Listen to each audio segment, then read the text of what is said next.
यहाँ कागजी दावे तो बहुत होते हैं, लेकिन जितना जमीन पर काम होना चाहिए, क्या लगता है वो हो पा रहा है? देखो आकाश जी, ऐसा है कि जो योजना आप चल रही हैं, मेरे हिसाब से एक आध ट्रक नारियल तो आए गए होंगे। जी। है, अगर यही योजना पिछले समय से चलती रही होती तो आज वाकई स्वर्ग हो गया होता। तो हम तो यही अपील करेंगे कि 1 महीने में तो होगा नहीं काम, अगर बारिश पड़ गई तो फिर आपसे पूरा नहीं होगा ये काम, ये हम बता दे रहा है। जी। क्योंकि नारियल फोड़ योजना आप लेट लेकर के आए। लेकिन ये बताइए, लोनी के जो दोनों हमारे नेता हैं, इनकी आपसी खींचतान में कहीं ना कहीं लोनी का जो विकास है वो बाधित हुआ या नहीं? इसी वजह से हुआ है। आपने सही पॉइंट उठाया। मैं समझता हूं लड़ाई इनको करनी चाहिए, या जो नेता हो रहा है उसको भी करनी चाहिए, लेकिन लड़ाई विकास की करे, विनाश की ना करे। ये छोटी छोटी बातों पर इन जनप्रतिनिधियों को नहीं जाना चाहिए कि कौन सभासद लड़ रहा है, कौन सभासद क्या कह रहा है, या कोई छोटा आदमी क्या कह रहा है या बड़ा क्या कह रहा है। उन्हें तो सिर्फ ध्यान रखना चाहिए ये दोनों लोनी के राजा हैं।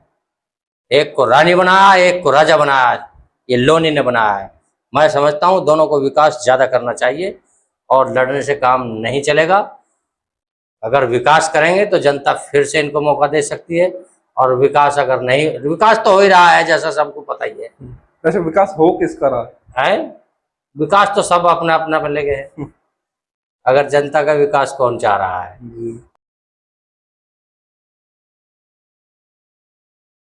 नमस्कार, और आज ओपन टॉक की खास चर्चा में आपका स्वागत है एक बार फिर से। और आज एक नए रूप में आप हमारे पॉडकास्ट को देख रहे होंगे, और हमारे साथ बातचीत करने के लिए आज राष्ट्रवादी स्वर्ण महासंघ के राष्ट्रीय अध्यक्ष पंडित सतीश शर्मा जी मौजूद हैं। तो शर्मा जी, बहुत बहुत स्वागत है आपका। धन्यवाद आकाश जी आपका। तो सर, सबसे पहले बताएं कि आजकल बड़ी जो हमारे देश में है, महंगाई की मार चल रही है, लोग परेशान हो रहे हैं, तेल, ईंधन, गैस, सब चीज़ों का जो है संकट एक तरह से देखने को मिल रहा है। तो कैसे देखते हैं इसको? देखिए आकाश जी, ये संकट बड़ा आने वाला है जी। क्योंकि कुछ विशेषज्ञ भी बता रहे हैं कि बार बार तेल की कीमतें बढ़ाना, गैस की कीमतें बढ़ाना, घरेलू उपयोग की चीज़ों पर कीमतें बढ़ाना, ये अटैक सीधे मध्यम वर्ग के लोगों पर है।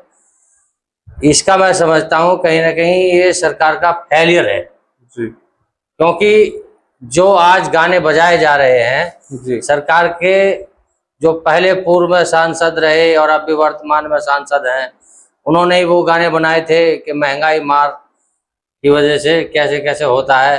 तो इसी, और आज वो गाने दोबारा से बजाए जा रहे हैं और उन्हीं की फोटो लगा करके लोग दिखा रहे हैं कि देखो तुम किस वजह से आए थे और आज आपका फेलियर ये है। तो मैं समझता हूँ आज हमारे देश के प्रधानमंत्री कमजोर साबित हो रहे हैं। अच्छा, एक वो गाना है कि सखी सैया तो खूब ही कमात है, महंगाई दायन खाए जाते हैं, तो वो कहीं ना कहीं फिल्मी गाना अब जो है चरित्रार्थ होता हुआ दिखाई दे रहा है मुझे। तो उसमें मनोज तिवारी जी और रवि किशन जी दोनों गाना गा तो रहे हैं जी। जब पहले उनका, जब कांग्रेस की सरकार रही होगी तो तब उन्होंने गाना गाया जी। आज वही गाना रिपीट कर रहे हैं लोग। जी जी जी, बिल्कुल। देखिए, महंगाई और जो लगातार खासकर गरीब मध्यम वर्ग का जो व्यक्ति है उसको बहुत ही परेशानी का सामना करना पड़ रहा है। एक और विडम्बना हमारे, देखिए हमारे जो मेन स्ट्रीम मीडिया है उसकी विडम्बना देखिए कि वो कह रहे हैं कि भाई महीने में 800 रुपये, अगर 8 रुपये लीटर मतलब पड़ता है, 8 रुपये लीटर बढ़ भी गया तो एक बाइक वाले को महीने में जो है 2-3 हज़ार रुपये का या 200-300 रुपये का फर्क पड़ेगा। लेकिन अब आप ये बताइए कि वो ये चीज़ क्यों नहीं बता रहे कि भाई एक जो ट्रक वाला है या जो बस वाला है, जो एक एक बार में 20-20 हज़ार रुपये का जब डीजल डलता है, तो उसको जो है 2000 से लेकर के 1500 से लेकर 2000 तक का जो फर्क पड़ेगा, तो उसकी चर्चा नहीं की जा रही देश में। और ये देश में जब चर्चा नहीं होगी तो क्या लग रहा है, क्या देश गृह युद्ध की तरफ बढ़ेगा धीरे धीरे? गृह युद्ध क्या, मुझे तो ऐसा लगता है कि कोई महायुद्ध होने वाला है। गृह युद्ध तो बहुत बड़ी बात, बहुत छोटी बात कह दी आपने। क्योंकि आप समझ लीजिए, मैं हमारी चित्रा त्रिपाठी जी। हैं, मैं उनका एक इंटरव्यू देख रहा था, जी तो उन्होंने कैलकुलेशन से बताया कि बस इतना 200 कुछ रुपए का अंतर पड़ेगा, 300 500 कुछ अंतर पड़ेगा। भाई 300-500 रुपए आपके लिए कुछ नहीं है, लेकिन आम जनता के लिए बहुत बड़ी अमाउंट है। और रही बात ये, आप छोटा क्यों बताते हो? अभी तेल की कीमतों से अभी जो भारत में वैश्विक महामारी आ रही है, और अभी जिस दिन से भी भारतीय जनता पार्टी के नरेंद्र मोदी जी बैठे हैं प्रधानमंत्री बन के, उस दिन से बराबर रुपया गिर रहा है। आज 96 के करीब है रुपया। जी तो विशेषज्ञ ये बताते हैं कि जब रुपए की कीमत गिरती है तो देश की साख गिरती है। जी तो ये सोचते क्यों नहीं है कि देश की साख आप गिराने पे लगे हो और अपने अच्छे अच्छे कंघी से बाल निकलवा रहे हो? कम से कम इस चीज पे ध्यान रखें कि करोड़ों रुपए अपने पे खर्च ना करके देश के हितों का ध्यान रखना चाहिए। देश किस दिशा में जा रहा है उस पर चिंतन की आवश्यकता है, ना कि जातियों में बांटने की आवश्यकता है। जैसे कानून ले आई यूजीसी, जी भारतीय जनता पार्टी को क्या हम इसीलिए लेकर के आए थे? क्या इसीलिए हमने दूसरे सरकारों में लठ खाए हैं? क्या हम भारतीय जनता पार्टी को लाएंगे और फिर यूजीसी जैसे काले कानून अपने अपने बच्चों को ऊपर थुपवाएंगे और हम देखते मूर्ख दर्शक बने रहेंगे? अच्छा ये बताइए कि आप लगातार यूजीसी का विरोध कर भी रहे थे, और अभी हाल ही में एक यहाँ ब्राह्मण सम्मेलन भी हुआ जिसमें आपके स्वामी आनंद स्वरूप जी भी आए, और उन्होंने जैसे ये कहा कि भाई लोनी में ब्राह्मणों पे कोई फर्जी मुकदमे करके दिखाए, और 2 दिन बाद ही तिलक तराजू तलवार तीनों लोगों पर मुकदमे की चल गई धार। उस मुकदमे का भी मैंने संज्ञान लिया है खुद। आज की डेट में वो मुकदमा जो है क्राइम ब्रांच में है। पहले वो मोदी नगर ट्रांसफर हुआ डीसीपी साहब के आदेश से, फिर वो क्राइम ब्रांच चला गया। मुझे नहीं लगता कि उसमें कहीं सच्चाई है, क्योंकि कोई घटना अगर जीडीए में है तो वहाँ के अधिकारी बताएंगे कि वहाँ रंगधारी मांगी गई है या नहीं मांगी गई है। और आकर के अंकुर विहार, भाई कहीं घटना होती है, ठीक है, चर्चा अंकुर विहार क्षेत्र के विकास की हो सकती है, लेकिन जहाँ की वो घटना बता रहे हैं जीडीए की, तो मुकदमा तो सानी गेट लिखा जाना चाहिए था और कोई प्रूफ तो दे किसी पे अगर रंगधारी मांगी गई है। लेकिन क्या मुकदमों से जो कार्य करने वाले लोग हैं उन्हें हराया जा सकता है? बिल्कुल नहीं। ऐसा अपने दिमाग से निकाल दें और किसी पे मुकदमा लगा के आप अपना विरोधी तैयार कर रहे हैं, ना करके कल को कम सम ऐसा तो छोड़ देते कि कल को आमने सामना जब होगा तो अच्छे से आंख मिला सके। जी। हाँ। अच्छा ये लोनी में फर्जी मुकदमों की जो ये आंधी है ये कब थमेगी? देखो, फर्जी मुकदमे की आंधी तब थमेगी जब फर्जी मुकदमे लिखवाने वालों पर और ऐसे अधिकारियों पर अच्छा संज्ञान लेगी सरकार और उन्हें दंडित करेगी, तो उन्हें डर लगेगा कोई मुकदमा फर्जी ना लिखा जाए। मैं समझता हूं अभी अधिकारियों पर नकेल अच्छी तरीके से नहीं कसी जा रही है, इसीलिए मुकदमे फर्जी लिखे जा रहे हैं। अच्छा आप लगातार स्वर्ण समाज की, ब्राह्मण समाज की आवाज़ उठाते हैं। अभी हाल ही में आपने देखा होगा कि नोएडा में जिस तरह से एक 14 वर्षीय बच्चे की निर्मम हत्या कर दी गई केवल इसलिए कि उसकी दादी ने उनको डांट दिया था। तो क्या लगता है समाज किस दिशा में जा रहा है? हमारे जो पूरा ये खासकर युवा वर्ग है वो छोटी छोटी बातों पर आवेश में आकर के हत्या जैसी वारदात को अंजाम दे देता है। ये तो छोटे बच्चे की बात है कि तेजाब डाला गया, आंख निकाल ली गई, कितनी निर्मम हत्या उस बच्चे की करेगी। उस बच्चे ने क्या बिगाड़ा होगा? लेकिन फिर भी शर्म नहीं आ रही है। एक छोटा सा इनकाउंटर दिखा करके इस पे घूस पे लीपने जैसा काम पुलिस कर रही है। मैं समझता हूँ पुलिस को तत्काल फुल इनकाउंटर उन लोगों का करना चाहिए, जिससे सरकार की नज़ीर बनेगी। और जैसे योगी जी का मॉडल माना जाता है उत्तर प्रदेश के अंदर कि बुलडोजर की कार्रवाई कर दें, बुलडोजर की कार्रवाई उनके घरों पे तो करी नहीं गई, अज्ञात जगह पे जाकर के बुलडोजर चला दिया, उससे कोई पेट भरने वाला थोड़ी है। और रही बात बड़े से बड़े ब्राह्मण को धराशायी करने का काम भारतीय जनता पार्टी की योगी सरकार ने किया है। मेरे हिसाब से कम से कम हजारों ब्राह्मण मारे गए हैं, आज तक कोई उनको सुध लेने वाला है ही नहीं। तो जो समाज के आपके बड़े नेता हैं, जो पदों पर बैठे हुए हैं, चाहे केंद्र में है या प्रदेश में है, यहाँ तक कि डिप्टी सीएम भी समाज से हैं, तो वो लोग कभी इस बारे में चिंतन क्यों नहीं करते? उन्हें चिंतन की आवश्यकता ही नहीं है, क्योंकि वो डरते हैं। वो अपनी बात पूरी तरीके से रख ही नहीं पाते हैं। अगर वो बात रखते तो कम से कम इतनी हत्याएं ना होती। मैं मानता हूं कि कोई भी अपराधी बचना नहीं चाहिए, लेकिन निर्दोष को भी सजा नहीं होनी चाहिए। सारे लोग अपराधी नहीं थे, और अपराधी दूसरी जातियों में भी है। भी मैं नाम ले दूंगा तो हड़कंप मच जाएगा जी। तो इसलिए मैं नाम ना लेकर के इशारा कर रहा हूं कि और लोगों पर भी कार्रवाई होनी चाहिए। एक पक्षीय कार्रवाई अच्छी नहीं है, और सरकार समझ ले इस चीज को, टाइम बहुत कम बचा है। ये ना समझे कि कहीं भी लूट करके सरकार बनाने का कार्य कर लेंगे, क्योंकि हमने भारतीय जनता पार्टी को अपने खून से सींचा है। अब बड़ा दुख होता है कि जब हमारे लोगों का उत्पीड़न हो रहा है। इसमें सरकार बनाने में ब्राह्मण समाज की क्या भूमिका नहीं रही, बता दे मुझे। हर एक विधायक, जितना भी विधायक है भारतीय जनता पार्टी का, वो ब्राह्मण की वोटों से बना है। ब्राह्मण ने 95% वोट किया भारतीय जनता पार्टी को, लेकिन सबसे ज्यादा शोषण जो हो रहा है भारतीय जनता पार्टी में, ब्राह्मणों का शोषण हो रहा है। और मैं तो बताऊंगा, कहना भी चाहूंगा शीर्ष नेतृत्व को कि सुधर जाइए, अभी भी वक्त है। क्योंकि आपके पास ये सोचते हैं ना कि विकल्प क्या है, ऐसा नहीं है। जो आपको हराएगा वही हमारा विकल्प भी होगा। देखिए, बिल्कुल बड़ी बात शर्मा जी कह रहे हैं कि जो हराएगा वो विकल्प बन सकता है। आजकल अखिलेश यादव भी बड़ा जो है ब्राह्मणों को लेकर बड़ा सोच रहे हैं, पीडीए भी ला रहे हैं, और ब्राह्मणों को जो अपनी तरफ आकर्षित करने के लिए भी बहुत चीजें चल रहे हैं। हालांकि राजकुमार भाटी जी के एक बयान से काफी, क्या लगता है कि नुकसान हुआ? देखो, राजकुमार भाटी जो है ये मंदबुद्धि आदमी है, उसको ऐसी भाषा का प्रयोग करना ही नहीं चाहिए था। अब ऐसी बहुत सी भाषा तो उनके ऊपर भी बनी है, अभी मैं कोई टिप्पणी कर दूं, लेकिन मैं ब्राह्मण पुत्र हूं, मर्यादा में रहकर बात करूंगा। वह अमर्यादित आदमी है राजकुमार भाटी। उसे सिर्फ अपनी पॉपुलरिटी बढ़ाने के लिए वो ऐसी बातें करता है जिनका कोई मतलब नहीं है।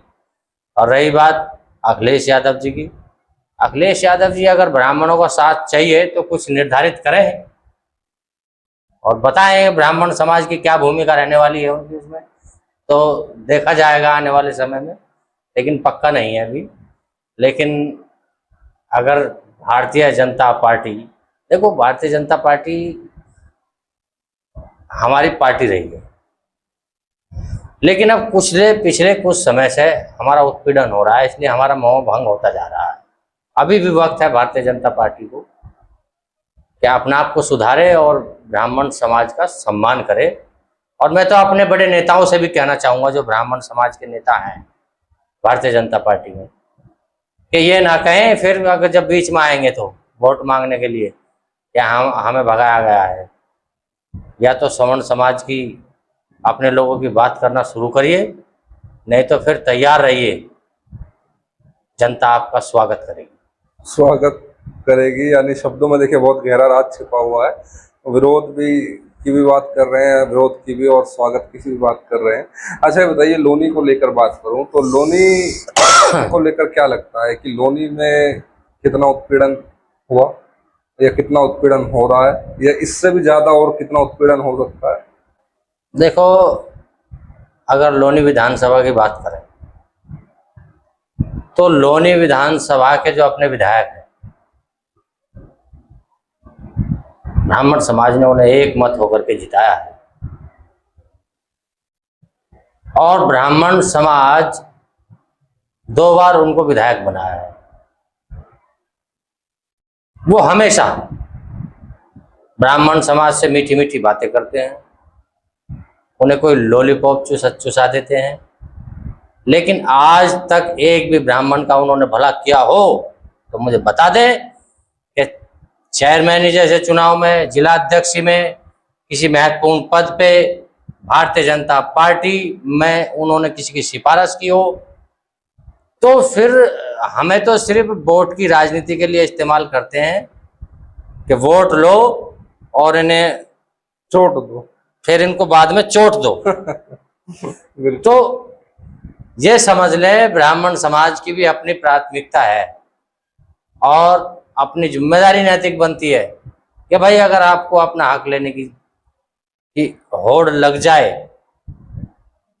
तो आगे आइए और अपना प्रतिनिधित्व खुद करने की क्षमता बताइए, क्योंकि ब्राह्मण समाज की इतनी वोट है यहाँ पर, उसे कभी इकट्ठा होने नहीं दिया गया आज तक। जी। जब भी इकट्ठा होने की कोशिश करा, कोई अपने बगल में दूसरे ने ले गया, फिर तीसरे ने ले लिया। देखो हमारे लिए तो जो आज के टाइम में यहाँ जनप्रतिनिधि हैं कोई भला नहीं है। यूज एंड थ्रो, ब्राह्मण समाज वोट करे और फिर बात खत्म। हम नहीं जानते कौन है, फलाना कौन है, ये है वो है। तो इसलिए अगर ब्राह्मण समाज की किसी को आवश्यकता है तो ब्राह्मण समाज का सम्मान भी करे। ये नहीं कि अभी किसी को कांख में दबा लिया और किसी के जाकर के पीछे से छुरा घोंपने का कार्य किया, ये तो बिल्कुल नहीं चलेगा। और ये अब की बार 2027 में ब्राह्मण कुछ ऐसा काम करने जा रहा है कि अप्रत्याशित होगा। रणनीति तैयार होगी और आने वाले समय में यहाँ सवर्ण समाज से प्रत्याशी लड़ेगा। और देखो ये एक बात बताऊं आकाश जी, प्रवासी को अपनी ताकत का अंदाजा नहीं है। यहाँ 80% प्रवासी वास करता है जी। और प्रवासी चाह लेना तो इधर से उधर कुछ भी कर सकता है। मैं तो कहूंगा सभी प्रवासियों को कि जागिए, उठिए और अपनी ताकत का एहसास कराइए। समझ लीजिए, तो कोई कहते ना कि बकरी की अम्मा कब तक खैर मनाएगी, तो समझ लीजिए 2027 आपके लिए अग्नि परीक्षा है। अपनी ताकत का एहसास कराइए। जब तक आप अपनी ताकत का एहसास नहीं कराएंगे आपको कोई जानने वाला नहीं है। आप खाली वोट की राजनीति में, और कुछ लोग आज के समय में देख लो, ये लग रहा है कि कौन कितना बड़ा चापलूस है। भैया चापलूस से कुछ नहीं होने वाला है। चापलूसी थोड़े दिन चलती है, फिर बाद में खत्म हो जाती है। और जो जिसका चापलूस होता है उसे पता भी होता है कि मेरे लिए चापलूसी क्यों कर रहा है जी। और कितने दिन तक कर रहा है। हम 10 साल होने जा रहे हैं सरकार को, आज तक किसी नेता की हमने चापलूसी नहीं करी। जी। हर बार भारतीय जनता पार्टी को जिताने का कार्य किया। जबकि पहली जब सरकार आई 317 325 सीटों की, उसमें हमें धमकी भी मिली, हमें कोठी पे भी बुलाने का काम किया गया कि भाई कोठी पे आ जा, लेकिन हम डरे नहीं। हमने कहा कोठी पे नहीं, हम भारतीय जनता पार्टी को जिताने का काम करेंगे। तो हमने जिताया, रिकॉर्ड मतों से जिताया, यहाँ दूसरी बार भी जिताया। हम भारतीय जनता पार्टी को जिताते हैं, किसी विशेष आदमी को नहीं जिताते। और आने वाले समय में अगर हमारी नहीं सुनी गई और ये हमारा ध्यान नहीं रखा गया तो हम जवाब देंगे। अच्छा, एक चीज में और यहाँ मुझे याद आ गई, जब अभी सम्मेलन हुआ तो कुछ चर्चा ऐसी चली कि उसकी परमिशन को रद्द कराने के लिए प्रयास किया गया या उसकी परमिशन ना हो ऐसा प्रयास किया गया। कितनी सच्चाई है इस बात में? जी बिल्कुल सच्चाई है। वो ऐसा है, हम कुछ लोग गए थे वहां एक परमिशन के लिए, और जब हमने परमिशन मांगी तो उन्होंने बड़ा सवाल किया हमसे, अधिकारियों ने, तो पिछली परमिशन है आपके पास? जी। लेकिन पिछली परमिशन मेरे नाम से थी और मैं आयोजक कमेटी में था आपकी बार, तो मैंने वो परमिशन दी। इस आधार पे मजबूरी में इन्हें परमिशन देनी पड़ी। अगर ये परमिशन ना होती तो ये कार्यक्रम में पूर्ण रूप से बाधा डाल रहे थे, और जो खेत के मालिक थे उनसे शिकायत करवा दी। उन्होंने एप्लीकेशन दे दी जाकर के, उन्होंने लिखित में लिया हमसे कि अगर कोई मर गया या कोई बात होगी तो फला फला आदमी जिम्मेदार होंगे। जी ये कहाँ की मानसिकता है? ये अच्छी मानसिकता का काम तो है नहीं है। कोई अपने भगवान का जन्म दिवस मना सकता है, कोई अपने आराध्य का जन्मदिन मना सकता है, उस पर कैसी रोक होनी चाहिए? कोई भगवान राम का जन्मदिन मनाए, कोई भगवान कृष्ण का मनाए। ये हमारा देश जो है लोकतांत्रिक व्यवस्था का देश है, सनातन धर्म ही हम है, तो हम अपने भगवानों के जन्म दिवस तो मनाएंगे, हमें कौन रोक देगा उसको? ये राजकीय जन्म दिवस तो था नहीं जी कि किसी आदमी का कितने रुपए में राजकीय जन्म दिवस मनाया गया, उसकी तो परमिशन की किसी को आवश्यकता थी नहीं। जी मतलब हम व्यक्तिगत जन्म दिवस मनाए, उसमें भी दिक्कत है भाई। अगर आपको ऐसा लगता है तो हमारे भगवान का भी राजकीय जन्म दिवस बनना चाहिए। क्या भगवान राम, भगवान परशुराम सभी के भगवान नहीं है क्या? या भगवान श्री तो कृष्ण? उसमें आपने लोनी के जो नेता हैं उनको आमंत्रण निमंत्रण क्यों नहीं दिया? तो निमंत्रण तो हमने होर्डिंग पोस्टर लगा करके सभी को दिया। जी अब जिसे आना था वो आ गया, जिसे हमसे प्रेम था, भगवान परशुराम जी से प्रेम था, वो आया, और जिसे नहीं आया हो सकता है वो भाई जिसको नहीं अच्छा लगा वो नहीं आया। अगर कोई आ जाता तो भगाते तो हम नहीं। कुछ एक दो लोग आए भी ऐसे जी जिनको बुलाया नहीं गया था, जी वो आए, उनका स्वागत हुआ। तो भाई अगर कोई दूसरे लोग आते तो उनका भी स्वागत करते। देखो हमारी ऐसी मानसिकता कभी नहीं रही है कि हम अपने मन से किसी को भगाएं, क्योंकि ये मंच सबका था और सर्व जातीय का था। जी रिकॉर्ड तोड़ भीड़ हुई। हम आभार करते हैं उस जनता का, उन लोगों का जो आए, और सहयोग भी बहुत मिला। अच्छा देखिए, आप लोनी के निवासी हैं और दिन रात लोनी के लिए भी और अन्य जगहों के लिए आवाज उठाते हैं, तो लोनी में आज निकलने को रास्ता शायद मुझे नहीं लगता कि कोई बचा होगा, और अब जल्दी बारिश भी शुरू हो जाएगी। यहाँ कागजी दावे तो बहुत होते हैं, लेकिन जितना जमीन पर काम होना चाहिए, क्या लगता है वो हो पा रहा है? देखो आकाश जी, ऐसा है कि जो योजना आप चल रही हैं, मेरे हिसाब से 1-8 ट्रक नारियल तो आए गए होंगे जी है। अगर यही योजना पिछले समय से चलती रही होती तो आज वाकई स्वर्ग हो गया होता। लेट आए सही, कम से कम विकास की तरफ चला तो है लोनी, इस चीज का तो हम धन्यवाद करेंगे। लेकिन जल्दी कार्य अगर हो जाए तो इसका श्रेय मिलेगा भी। लेकिन मुझे लगता है कि अब वर्षा शुरू होने वाली है, 1 महीना मुश्किल बचा है, और 1 महीने में सारा काम होना संभव तो है नहीं। लेकिन जितना अब तक काम हुआ है, जो दिल्ली सहारनपुर रोड की मेन समस्या है कि लोगों को कॉलोनियों में होकर के जाना पड़ रहा है, और ये बड़ी विषम समस्या है कि ये बड़ा बाधक है।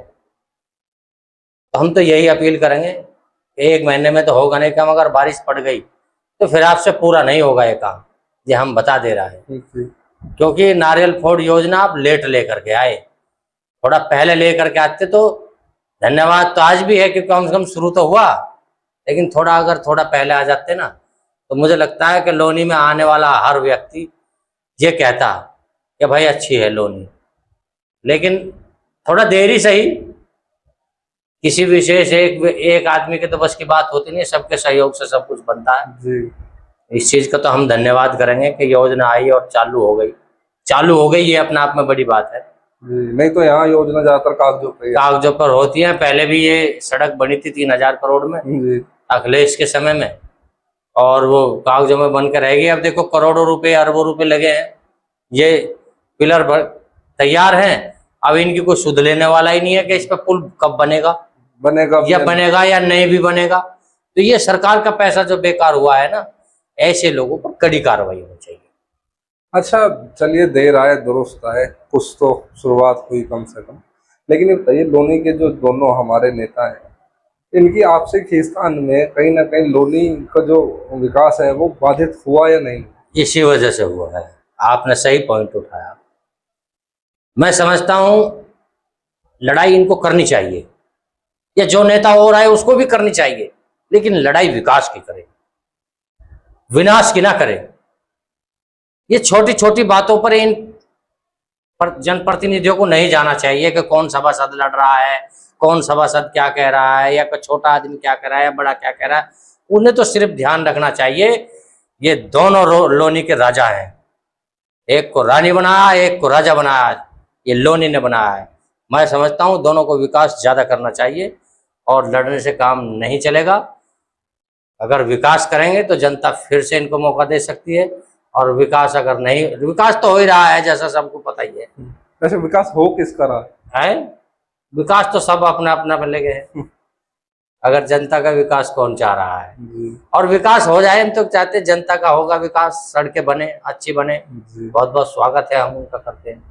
आने वाले समय में भी हमने महत्वपूर्ण भूमिका निभाई है, नगर पालिका चुनाव में भी, विधानसभा के चुनाव में भी। लेकिन अब की बार ध्यान रखें कि ब्राह्मण समाज बहकावे में नहीं आएगा, कि किसी एक आदमी को बगल में लेकर के कोई चुनाव हार जीता नहीं जाएगा, सबको साथ लेना ही होगा। बिल्कुल। देखिए रावण ने भी जो राजा बाली थे उनको बगल में दबा लिया था, लेकिन श्री राम ने उनका भी संहार कर ही दिया। हाँ।